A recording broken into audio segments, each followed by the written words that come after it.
Good afternoon, folks. Hope you're good. And as I'm still getting my way and working my way around the new studio, both the literal studio and the online studio, because we're back doing these as live. And I've got a very special guest with me today. Celia Champion's joined me. I'll explain as to how that came about in a second. But if you are spotting this, it's popping up on your social media feeds. This is Chewing It Over, and it is back for 2025. If you are joining and you're not hearing us, then let us know. Obviously, I don't know why you hopefully would let me know if my mouth is moving and you're not getting any sound out. But hopefully the feed is stable and you're getting this through. For those that do encounter it on social media, we will then repost it onto our Physio Matters podcast feeds and stuff if you prefer that on audio. But the context then, how I've ended up so lucky is to have Celia with me today in person, which is unusual for Chewing It Over, is that Celia's been helping to consult with some of the progress and changes that we're making here at Choose Health, and we've worked together a little bit on the Physio Matters side, really, and have contributed through Therapy Live, MSK Mag piece that you guys really enjoyed recently. However, first time we've kind of had you involved in some of what we've got planned for Choose Health in our new location and stuff, which you've done a in-person coaching and working with us and my team this morning. And I was about to go live about businessy stuff. And I was like, text you yesterday saying, can I jump you on and get your thoughts on something that I know you've got many great opinions on in this direction. So thanks for coming on. And not done a podcast. I didn't realize we've not done a podcast together. That's why I said to you, oh my gosh, that sounds great, but it also sounds scary. No, I didn't realize this.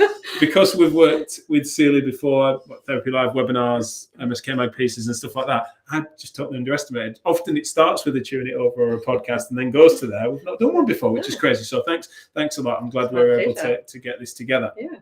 So first thing I wanted to chat to you about, I've got a couple of little tags that I can pull up to help frame the conversation, but I've got a few areas that I was going to riff on myself. And so, of course, as ever, I've got my own sort of opinions. But one of the things that was really crucial, and one of the things you guys had told us that you were interested in our reflections on, is the MSK private practice landscape, how this is going at the moment and how the land lays with the market. And so that's something that obviously Celia has access to many a clinic owner and works with them on a regular basis. So I wondered, my first question is, what's your general take on the state of the market within MSK? And also subtext of that is being, what is consuming owners, or what are owners more reassured about? Like, just generally, how are people feeling? So I'm optimistic, actually, in the private sector. And I think last year there was, at the end of the year, a bit of a blip. There was a kind of resistance, and I think some of the clinics felt it a tiny bit.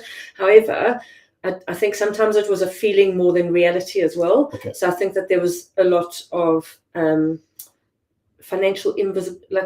enough financial visibility on part of the clinic owners. So they were kind of feeling that the phone wasn't ringing enough, and maybe there was evidence that they weren't having as many new patients.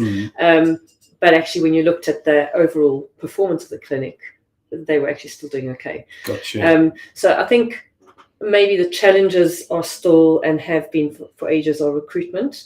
I think where there are clinics that are more proactive with recruitment, and they've really worked on building a list of people that are interested in working with them, they're suffering less in that area. Gotcha. So yeah, that's my initial. When those things wax and wane a little bit, as they would in any industry, do you think that those have their roots sometimes in the geopolitics of something, or even the national politics of something? So, for example, end of last year, there were some concerns over the budget and things like that. And so I just wondered, do we sometimes read too much into that, or is that actually a really relevant thing to keep an eye on? I think there was probably a reaction to the budget, and I think that overall there was less spend. I think that, and I think HMDG also mentioned, in terms of their statistics, in terms of numbers of patients and things, that there was some impact.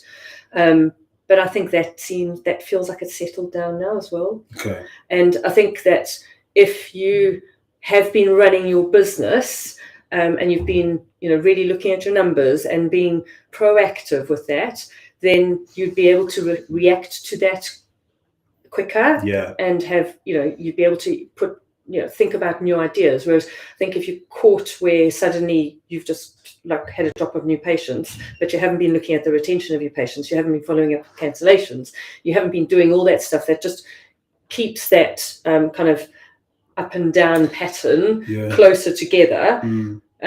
Right. Yeah, because if you've not diversified your product set either, I suppose, like if you've not got a conditioning element to what you're doing, that means you've got more continuity of care. If you've not got those longer term patients in, if you might, we have it's only a small part of what we do. We have a membership model for conditioning and for long term management and stuff.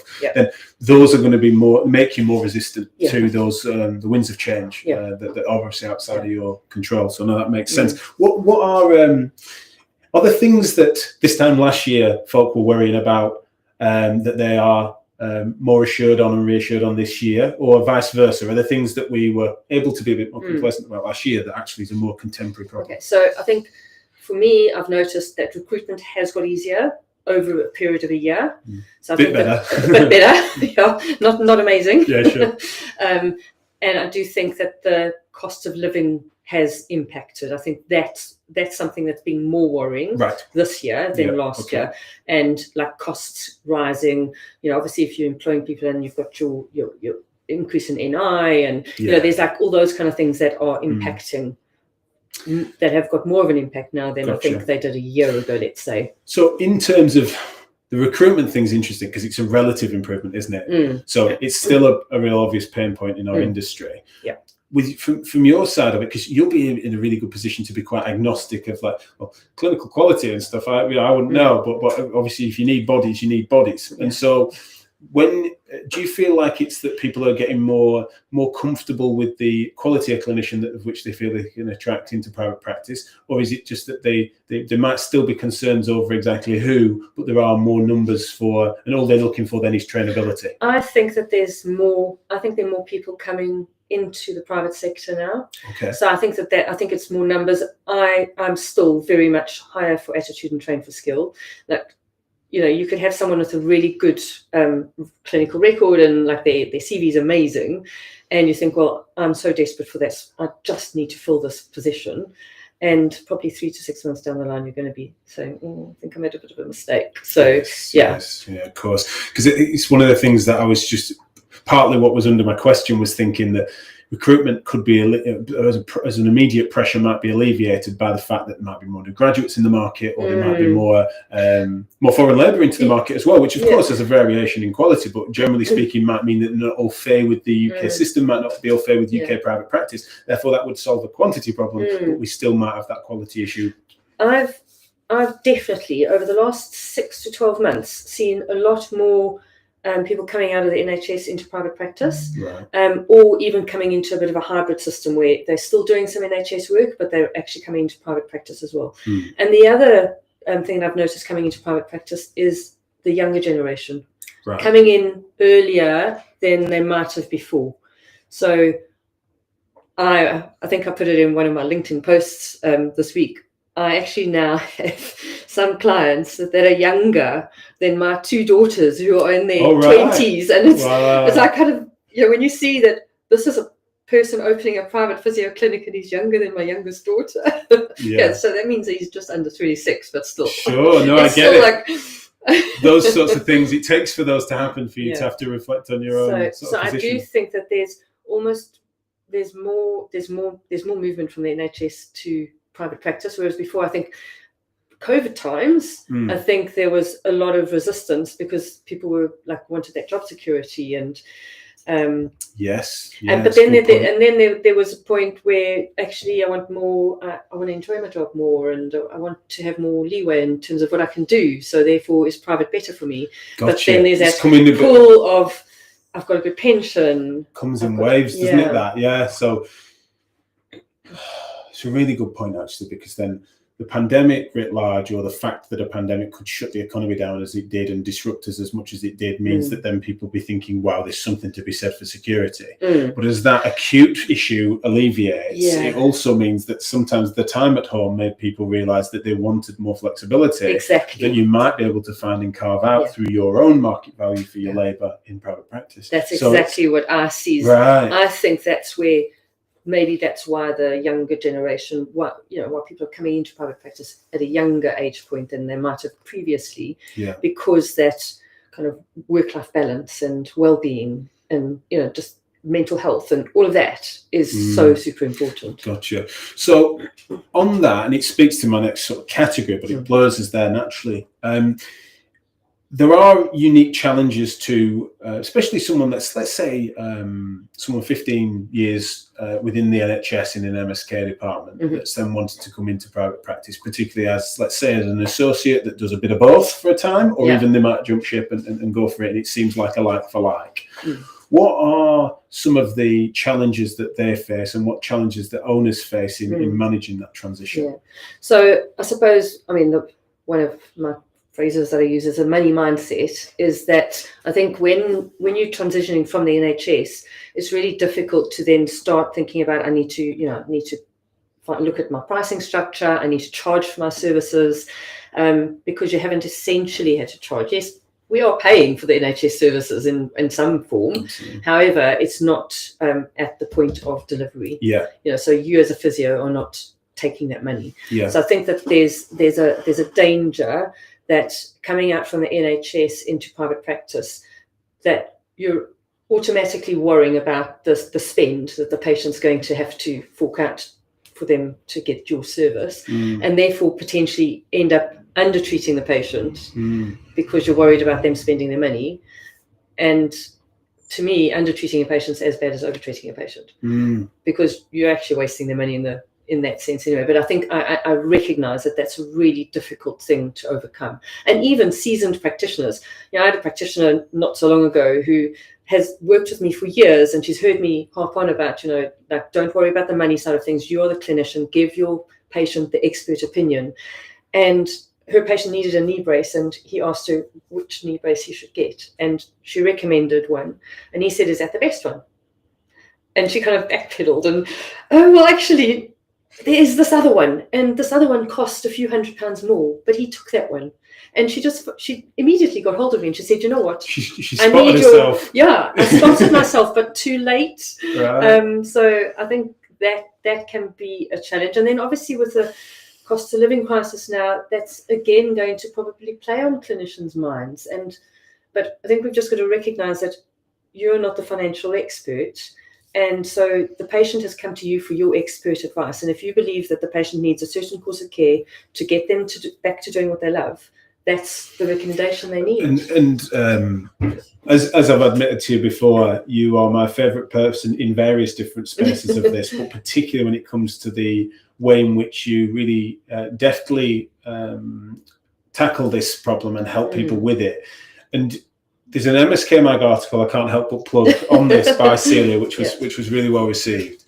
But there's also this interesting case where a therapist has to recognise their own sort of what is underneath that bias. Why is it that you have that? How deep-seated is it? What is your wider small p political take, or even large p political take on matters that make you so squeamish sometimes for this? But then there's also this interesting thing where, and you really, I can remember the moment in which a penny dropped from some of your work on this with me, was that if anything, stripped back, it's really quite prejudicial of you to make that assumption on someone. It's Absolutely. Not fair. It's not as if you can sort of imply that you're being this absolutely perfectly ethical person to make these judgments for someone. Yeah. That's not your call to make. And the fact that you might have implied that they can't or won't invest in their health in the way that which they should, or you might, or they should, that's pretty judgmental. It's rude. And therefore, to come to terms with that and to learn from it and move past it quickly actually is the ethical thing to do, rather than you thinking yourself quite arrogantly that you are you're a fair judge of their means, their financial spend and what they'll spend, or financial choice as well. I think that's also a stumbling block where you might kind of think maybe this person can't afford it. But what are you judging that affordability on? Are you judging that affordability on because, well, this is the lifestyle they have and they can't really afford to pay more? That patient is going to make a choice. They might decide, well, I'm just not going to have X, Y, or Z for the next few months, and I'm going to invest in my health. Absolutely, and we see that all the time. Yeah. Only when you give chance to it can you allow yourself to be surprised by it. You can be surprised by people that you'd expect, people that at least outwardly look and to be of means and brands. Let's say that they might go and wince at something, and then someone else that is seemingly, at least, if you were to try and be prejudicial, you're trying to assume that they may well be of more modest means, because of their outward facing or what you understand of what they might do for a living, etc., or considering that to be a huge priority for them to invest on something. And I've had patients that have then unpacked that sometimes for me. The more I got to know them, working with them, say on a more conditioning basis and stuff like that, is that they laughed to me sometimes and said, well, I have quite cheap hobbies such as hiking, where my boots will last me as long as they do. Yeah. But the minute I can't do that hobby, I know that then the money I've saved on golf clubs, because that's not my sport, or a tennis club, that's not my sport, then I need to invest in myself to my capacity to be able to climb said mountains again, which is otherwise fairly cheap for me and my dog to go climb mountains. And it was, how dare you try to then see the world through their eyes, really? Yeah. And you should ask rather than assume. And that's where I think a lot of clinicians feel like the responsibility when a patient comes into their clinic room to impart their clinical knowledge and to focus on, this is what's gone wrong with you, this is how I can fix it, this is what I know about it. And they feel like they might be wasting time with a patient by delving deeper into the motivations of the patient. And, what are the patient's whys? Why do they get out of bed in the morning? Like, what do they want to achieve? What are their goals? What are their dreams?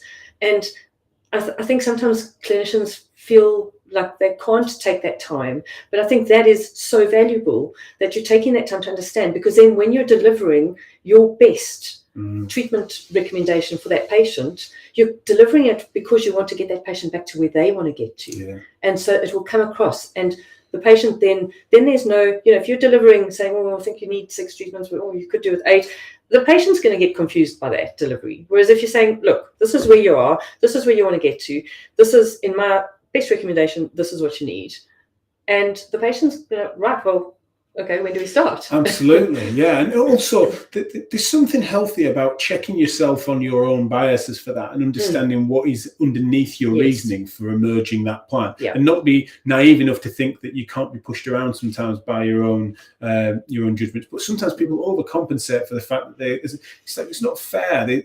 They're almost as if they've peered into their soul and not like what they've seen, and they've felt that they need to account for the fact that then, unchecked, I'd be saying, well, you need 25 sessions because you want 25 sessions because I want 25 times for you to tap on my card machine. Yeah. I still meet therapists like that. You don't end up in our game like that. Of course they exist. And of course there's some unscrupulous people out there, and I've made a career at pointing out cowboys in all different parts of our industry. However, the fact that they exist doesn't mean that they exist in your deepest corner of every soul of a therapist. And the fact that it's harsh on the industry, and it's harsh on you as an individual to think that that's something that you need to account for, as if it's this deep subconscious bias. And it feels like people overshoot. Yeah, and I feel like those, let's call them unethical therapists, they are a minority.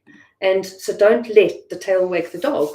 So, just because that person's, saying, well, you need to give me your credit card for the rest of your life, actually, don't you then go and undertreat the patient.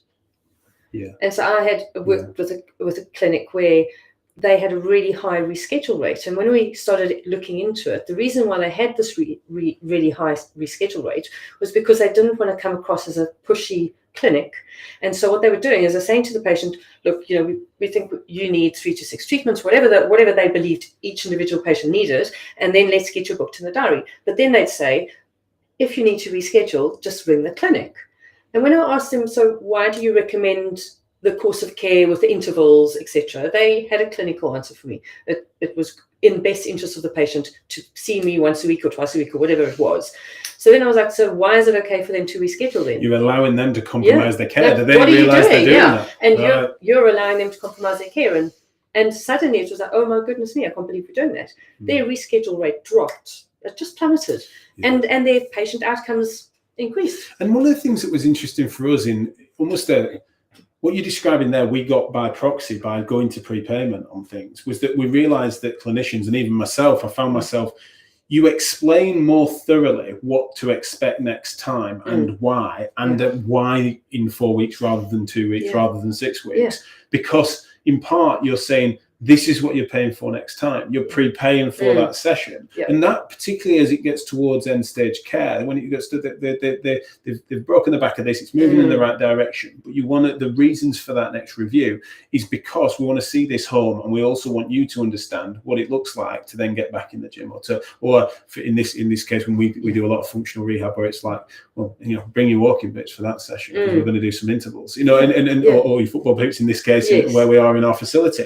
But that process, there's no reason why it should have taken for us to go to prepayment to do that. Exactly. But it's just, it came for the ride. But now that I've realised that some people, for various reasons, don't want to go to prepay, they still need to do that bit. They still need to, that you need to hold your patient's hand through the journey, and you need to keep referring back to their goals. Yeah. So when I had a dislocated shoulder, my physio was really, really clear about why I was doing what I was doing, what exercises I needed to do, how often I needed to come to the clinic. Everything was all related back to, we'll get you back onto the golf course, we'll get you back to your park runs. Of course, yeah. And so I was a model patient for that, because I wanted to go back. Exactly. No, of course. And that, the essence of functional rehabilitation, which is something I'm obsessed with, and one of the phrases that we've started to increasingly use in our marketing on the Choose Health side is, what do you want to do with your body? And when they answer that question, because it's an actual question we ask of them, not just a metaphorical one for a slogan, is that, and who's helping you do that? And sometimes it'd be, what I want to do with my body is only hampered by the fact that this hurts for a bit. And that might well be that they don't necessarily need someone to coach them through that. But often it's that what they want to do with their body is a long way from what they're currently doing with their body, for a whole host of reasons, of which they feel a little bit at a loss as to how to fix. I can't believe how qualified we are as MSK clinicians to do that. And I also think that there's a lot of patients don't know actually the scope and breadth of what you can be doing for the patient. Good point. So I might go to my physio clinic, and maybe I didn't realize that I could have had actually reformer Pilates that would have complemented my treatment. Right. Or whatever. So I think sometimes it's actually really educating your patient as to what you do in your clinic, and what is in their best interest. I'm going to come for some physio, but then I'm going to go into your gym and I'm going to do X, Y, and Z with you. And then we're going to go out onto the running track. And, what is available for me? What is the best way that I can get back to doing what I love? Absolutely. What are the options? Yeah. Well, just before Christmas, it was interesting. I met in the waiting room, just having a chat with a patient that wasn't a patient of mine, who was just noticed from the screen that I was the owner, and we hadn't crossed over because she usually came in when I wasn't around. Made a point of wanting to wax lyrical about how much she loved the practice, what we were doing and stuff. It was lovely feedback for me to hear. For me to then but just assume, said, "Oh, are you one of our members?" No, I didn't know about that. And then I had to stop. We laughed. I said, "God, this wasn't an upsell." I didn't No, it just looked like an upsell. But it was one of those things that's really interesting. Really good to know that she didn't know that.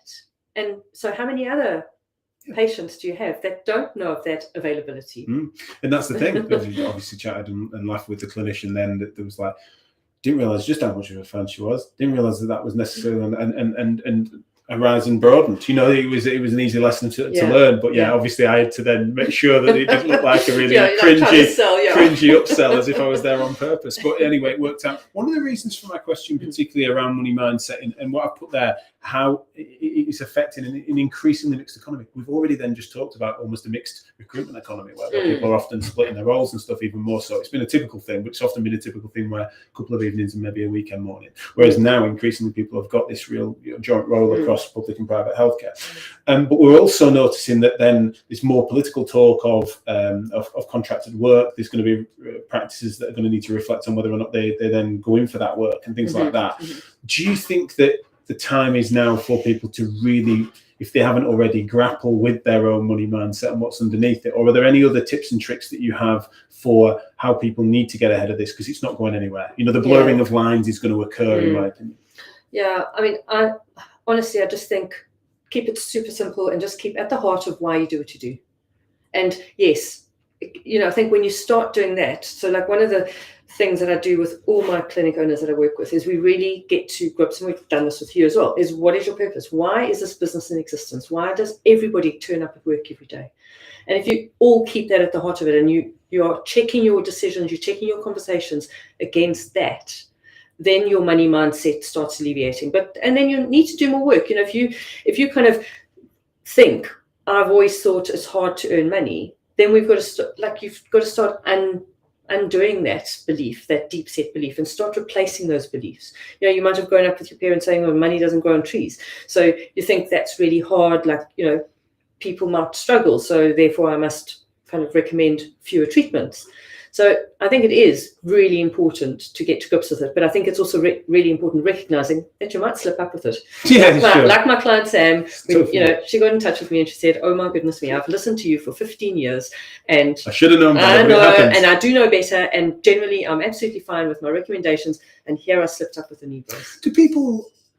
Is it sometimes where people have got they don't realize they've got a sort of almost ideological block to selling their care in that way? So, for example, people just in their heart of hearts, if someone kept poking them saying, "Why are you bothered? Why are you bothered? Why are they bothered?" They'd just be like, "I think this should be free. This should be taxation funded, not free." Sorry. I mean, it's just that they're kind of in this situation where it's like, in my heart of hearts, that in the ideal situation, if we were in utopia, no one should have to pay me to assess their knee because I'd be being paid by the state. And that underlying, they don't realise how ideological that is as a position. It's a fair one to hold. Many people hold it, but I'm just meaning that is going to be a natural ethical barrier for them if they believe that. And I think you've got to recognise that is in the ideal world, and perhaps we're not right in the ideal world right now. But then it's thinking about, well, how can I contribute back to that? Where can I maybe? I don't know. I've got clients that have set up charities where they're able to then do a couple of days a week or a couple of days a month in a charity where they're able to kind of scratch that itch and be able to deliver that. But recognizing if you want to be a physio and you want to be a private physio, you need to make a living, and you deserve to make a living. Of course you do. And therefore, you need to price your delivery in the correct way. And also interrogating your why and your purpose does that, doesn't it? So, well, look, let's be honest. You've mentioned about the flexibility that you're wanting to have. Is that going to be something that can come from right now, not in utopian physio, but in actual, what's that look like? And I think that the reality of the situation is a good grounding point for that, isn't it? No matter how difficult it is for people, what's happening now is what they need to reference. And also, what is your future dream? So if your future dream is to be able to do charity work and do a lot of it, then the finance is going to have to come from somewhere. So still you're not going to be overcharging your patients. I don't think there are some practitioners that do probably overcharge. However, the majority probably undercharge, and you grapple about pricing and putting prices up, or agonize for nights and nights and nights on end. And then when you put the prices up, it's all fine.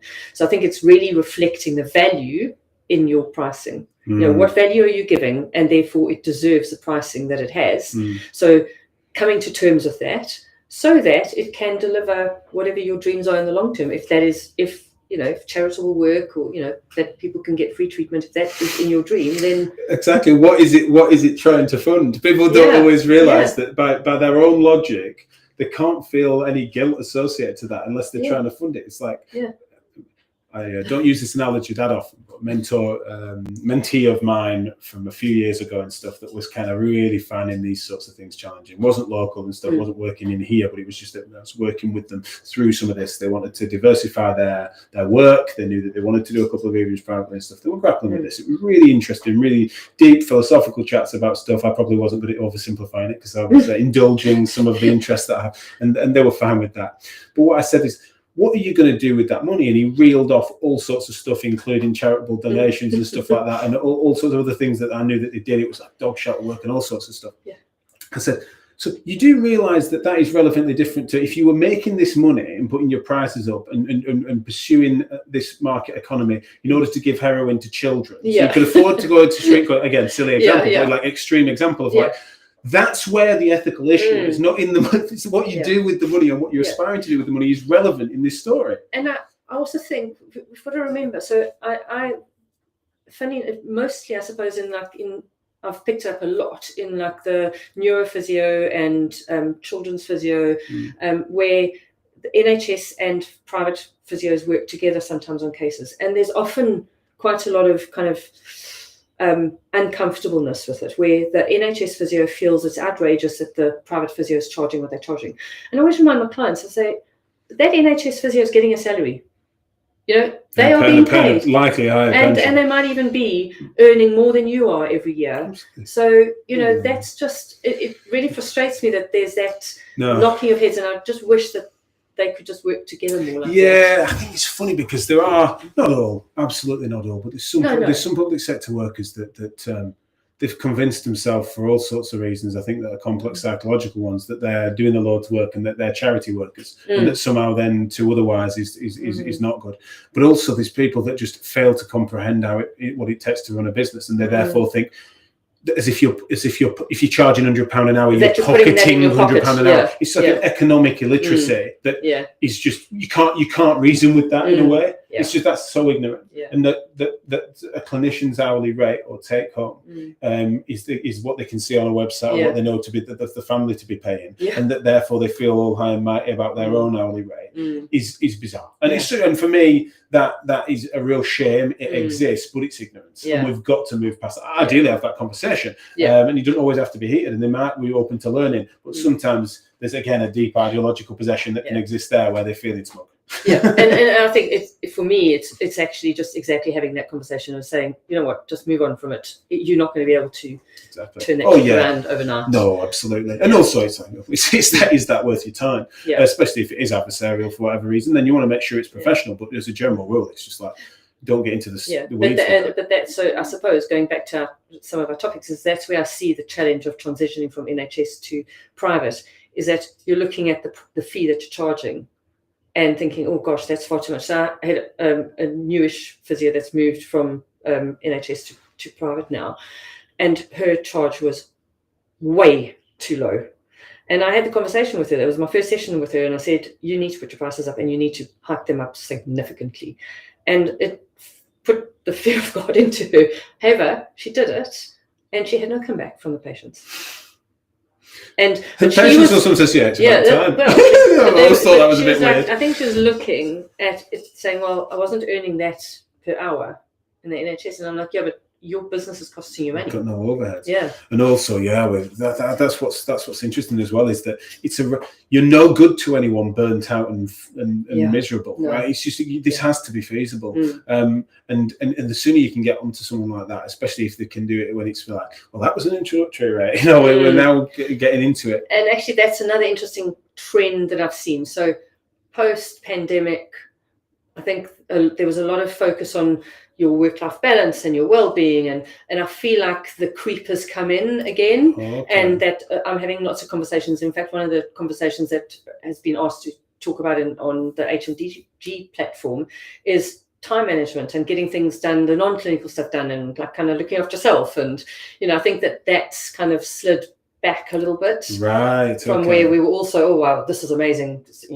lockdown was amazing. I felt so like zen, and I'm not going to go back into clinic and like work all hours of the day. And I think that's kind of crept in. That's a good point, actually. Where you're starting from zero, you can feel like you can get a balance. If you've then overindulged and you're now back at 100%, 100 mile an hour or whatever, then we've got to. It's going to come in peaks and troughs, isn't it? It's natural. And I'm glad you mentioned the HMDG platform. There are so many ways in which you impart knowledge, and this doesn't have to necessarily be how you share your expertise and stuff, but more broadly, it's been an interesting topic that people have been asking me, be that educators, influencers, that sort of stuff, as well as then almost like so even some of the consumers that feed back to us about what I'm glad you're still doing events, or last week I got someone, I'm glad you brought the podcast back as a live, even though I know I could go and find it on the podcast feed. It's the fact that I bumped into it on Twitter or LinkedIn or whatever was really helpful. So it makes me realize why you do a few different things, and you definitely do a few different things. And I noticed that you're working with HMDG on the Connect platform, but you also got a returning face-to-face course. So I wanted to ask, what do you most prefer? What modality do you most prefer in importing your expertise and working with people? Face-to-face. Yeah. I love face-to-face. I love coming into clinics. I love running live events. I am hugely grateful for Zoom. I think it has definitely got its place in the world. And I love that because I've expanded into different territories. So I've got clients in Dubai and Hong Kong, Right, and so that's really opened up the world, and even just opened up the UK. Although you'd have enjoyed those visits as well, wouldn't you? Of course, definitely, they're definitely on the cards. Good. But no, I see what you mean. But yeah, I find live events. I find them more impactful. I find like having a conversation with. I find it more interesting as well.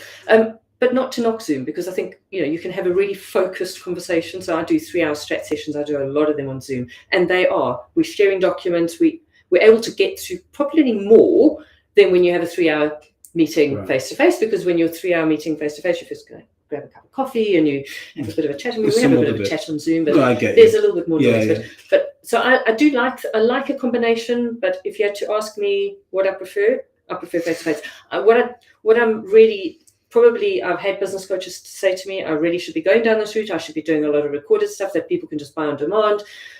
I'm so not keen on that, and I know I can make a ton of money on doing that maybe, but actually, and I know that, if I'm doing face-to-face, maybe I'm doing one-to-many, which makes a bit of a difference, but I still prefer, I just think I deliver more value when I'm either engaging with you online, which is fine, or face-to-face, rather than me just doing a talk that you're going to listen to. Because I think also a lot of people will, unless it's a course that they really want to develop their clinical stuff with. I think clinical courses are very different to business courses. Of course, yeah. I think if people buy a business course, sometimes I can notice on my Think Effect platform, people have bought the course and never watched it. They've just not started watching it yet. They might have bought it 6 months ago, and they think, well, I'll buy it because I've got it, but then they never prioritize the time to also do it. With your stuff as well, if people think it's something that can be just consumed or downloaded rather than engaged with and coached, and the part of your methods is always just asking the right question and then leaving it there, and letting it linger and letting it take effect. It's coaching, and that's where I think it's a conversation, and so that's where I feel live or online is fine. But and you were counselling me earlier. We were briefly discussing, weren't we, off mic, about just brands and where you spend your time and where you put your attention and stuff. And it's really interesting that some people do just need to smell what sells, and then they can't help. Well, that would be more efficient, and therefore why not that? And it's like, well, again, if that's you failing to recognise your why or your purpose, is to not then realise that, yes, of course we could, but how much am I then just compromising what I'm doing? I'm not suggesting that would be then at all wholly unethical, but it'd just be like, do I want to do that? Do I want to peddle just that product, or do I want to actually do the things that I enjoy? And that's the thing. I didn't ask you, did I? What is the most efficient delivery? I asked, what do you most prefer? And you've been clear on that for face to face. So you've got this course, returning course. I'm going to pull the I'm going to pull a QR code up for those that want to. So that's in partnership with Physio First. Just scan that code. It's on the top left of your screen. If you've put us in your pockets and we're on video, then pull it out and scan the QR code. So the course for Celia Champion and Physio First. So tell us about a bit about that. So it's a starting up in private practice. It's also for people that have already started in private practice, that maybe have been running for a year or two or even longer maybe, and they just want to stabilize it, want to get more efficient. It's for people that are thinking of going into private practice. That will give them a really good idea of what is involved in running the practice. It's not just about being the physio. So people that have just started, and so we'll cover all the different basic planning elements, and we just make business planning relevant for physios. Gotcha. So you can go to general business planning courses, and you can get really very intricate business plan models that you can follow. The problem is, most of the time you'd probably fill it all in and then put it in a drawer, whereas we just make it really usable. So that course, there's a lot of those boxes that end up being really quite superfluous. You spend a bit of time on them to never ever need to revisit them, or there's no real utility in resisting them. So, I mean, you triage that for us, it would be great. If you were early in practice, I can so imagine you being able to help people understand where are the big rocks in that sense. And we ran that course for years, and we've just been asked for it. Why aren't you doing that anymore? When are you going to start? So was that a pandemic thing? We stopped. It kind of just halted because of that, and it just never came back. So brilliant. And just as I was saying earlier, because I've noticed, like over the last 6 to 12 months, I've had a lot more people coming in from the NHS starting up private practice. It makes perfect sense to start that course again. So we're running our first one in London, and then we'll look at different areas as well. Yeah, superb. Physio first, and I can't say too much because it's only like days away from us announcing some stuff with them, but the reforms that they're making, and I think the timing for what they're doing, including with yourselves, and I'd argue, hopefully, if I speak for working with us, is we need a strong physio first for the way, all the stuff we've been talking about in terms of the mixing of economies and mixing of recruits and the sense of thinking logically and ethically and being accountable to a body that understands us and helps us with governance and stuff like that. We need those sorts of organisations to be strong. And so what a great time for Katie Napton and team to be really levelling up. And so I'm excited. It's incredible. For that. I'm excited as well. Like one of their big drives is to really make sure that every single member is supported in running their business. That's it. Because you can be the best clinician in the world, and if you have a failing business, it's awful. It's soul destroying for you as a physio. No, for sure. And it's a great question that I encourage you, our audience, to ask yourself, especially if you're in private practice. Who is helping you with that? Who would you turn to? And if it's individual people, then that's great for mentorship, etc. But then can that be folded in under a community of practice? And plus, as Celia's proven with her course and what we've got coming down the line means that Physio First might increasingly be for you, and look again at that. Yeah. So anything else you want to add, or any signposts you can make? Well, I guess the other thing that I've got involved in now is the with HMDG. Yes. So the kind of the leading digital marketing agency in our sector, they have now brought me on board to give business support to their members, as they recognise, we can do as much marketing in the world and you can get as many new patients through the door, but if you don't have a sound business, it's like a leaky bucket. That's my leaky bucket. Yeah, that's your leaky bucket. I'm always using that. Yeah, definitely. Yeah. Yeah. So I'm providing that on their online platform called Connect, and we're doing several day events. We're doing some evening events. So like this coming Friday, I'm doing a thing on patient retention, ethical patient retention. So we're doing something for that for their audience. And then we've got other things in the pipeline, like employed versus self-employed, mergers and acquisitions, spending your time in the right way to get the right things done. Cool. Yeah, so there's lots of different topics that we're going to be covering. And then they've also got a Q&A on their platform. So I jump into that, where there's a question that is being asked, I jump in. If I can answer it, I'll answer it. Otherwise, if I can signpost it to another. A great way for people to get introduced, if they're not already, to your work as well. So that multimedia as well as then face-to-face. Sounds like you've got a good suite of products there. Where can people find you if they need to look for you on social media and stuff? Where you're most active? I'm on LinkedIn, Facebook, Instagram. Don't expect too much from me on Facebook and Instagram. Probably LinkedIn is probably my well, we'll put the clips. We'll put the clips of this everywhere. But otherwise, painlesspractice.com. That's brilliant. No, thanks so much. And it's just reminded me as well. Ben from HMDG, if you're listening, I've been meaning to get you on Chewing It Over since you bought the business and I've forgotten. And so now that I'm back live, I will get you on the show because it's really interesting what they're doing and how it intersects. And especially as I noticed these interconnecting webs of people who are keen to raise standards in this space. Yeah. It's, like I said before, an exciting time. And you started with you're optimistic. That's what you said, didn't you? And so what is perfect time. Now, this is the bit, especially because we're live in person, means that I've got to press a couple of buttons and me and you've just got to like awkwardly wave at the camera as we say goodbye. So there's no good way to finish this. But me and Celia are just going to wave. I'll just watch you press the buttons.